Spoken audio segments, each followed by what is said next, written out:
Questions and speculation have been on for as to whether, where, and when I am going. I'm sure you've heard of them. I'm here to state that I'm a founder of NUP, like you are aware.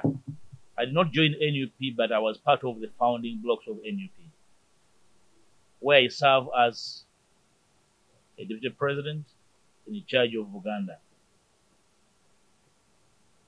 I am also here to reaffirm that I'm not leaving NUP,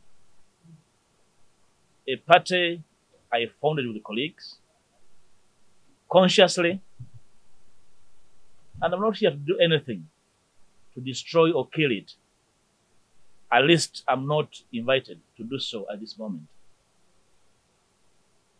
At least nobody has moved me to the level of even thinking about deserting a party I founded.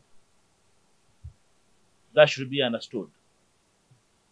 So whoever thought that they're hounding me out of NUP, I'm here to assure them that whichever indiscipline, mismanagement, mischievous maneuvers we are going to be in. If you are a leader, a full soldier with voter data to abuse and insult, you insult me from within. And I'm here for keeps. Secondly, I've seen a copy of a letter circulating on social media. The owner of the copy is visible from the bottom of the letter. The letter is addressed to the Right Honourable Speaker of Parliament. And I'm only informed of the contents by copy. I will not respond to that letter.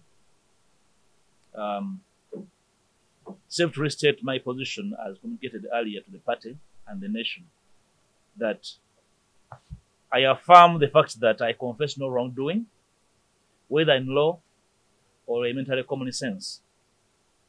The position of the law has been clarified to whoever wished to understand, but not to deliberately slander, and those who know deliberately wanted to slander me, or to gain short-term political capital out of the current situation.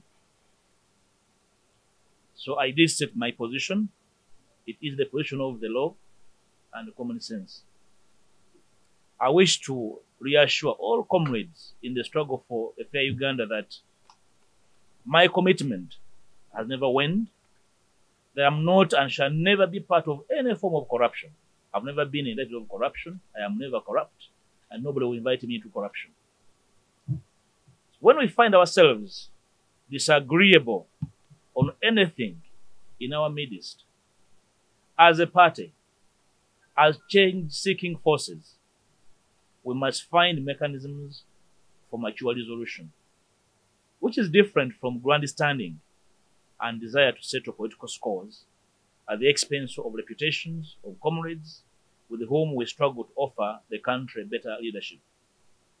Ugandans must be encouraged, and I'm here to encourage Ugandans at all times to question the decisions of their leaders, especially those in higher offices that make a decision on their behalf and acting on their behalf. In the current circumstances, it's not difficult to tell that the objective was never on accountability, because no one provides accountability on social media or at press conferences.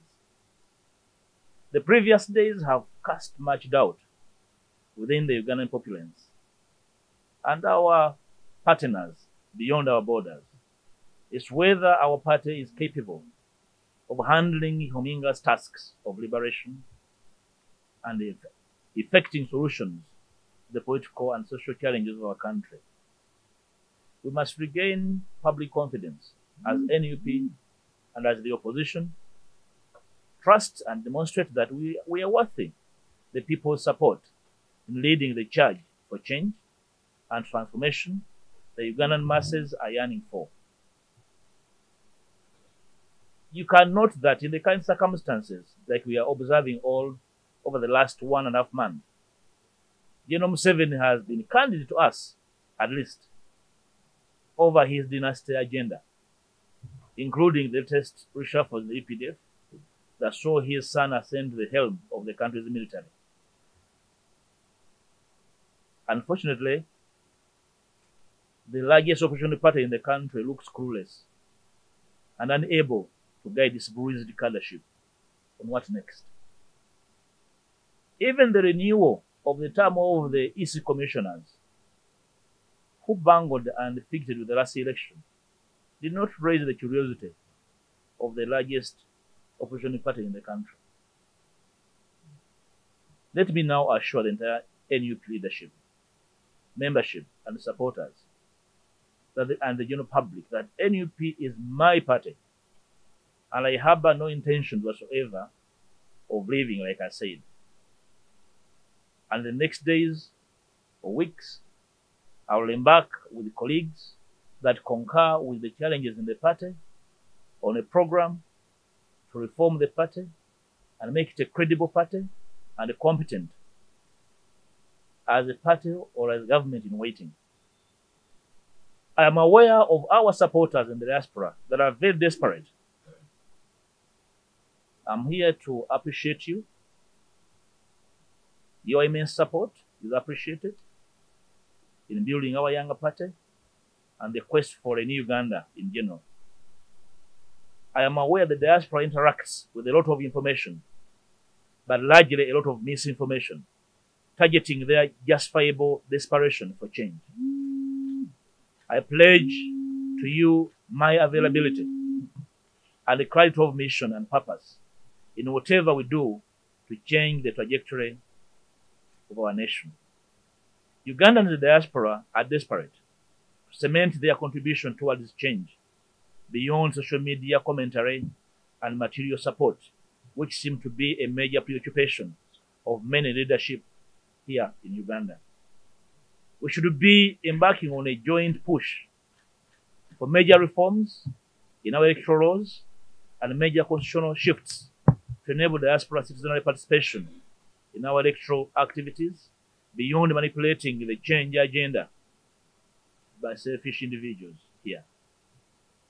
By the end of the planned NUP reform process that I've pledged, arbitrary, obscurantist, and deviant work methods, lack of internal conflict resolution mechanisms, nepotism, corruption, greed, and abuse of office, including extortion and blackmail, will be a thing of the past. Finally, I will be unveiling to the public what next in the coming weeks, and I will share with the NUP membership and the change-seeking forces what I believe my party and myself can contribute to the change agenda, given the time frame at our disposal and the urgent need for us to coalesce and find bearing for the Uganda that we need in the immediacy. I thank you for God and my country.